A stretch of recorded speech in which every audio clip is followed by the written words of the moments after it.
Christian Chivu është trajneri i ri i Interit. Edhe pse pati shumë spekulime për postën e trajnerit të Interit, me emra si Jurgen Klopp, Cesc Fabregas ose De Zerbi. Më në fund, klubi italian ka arritur marrëveshje me Christian Chivu, i cili ka vetëm 3 ndeshje si trajner profesionist me Parmën.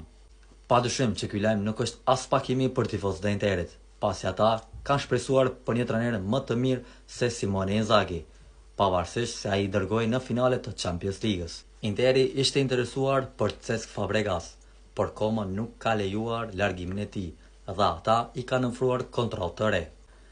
Çka mendoni ju? A mendoni që Chivu është zgjidhja e duhur për postën e trajnerit të Interit, edhe pse kishte opsione të tjera, dhe cilat do të jenë transferimet e para të Chivus?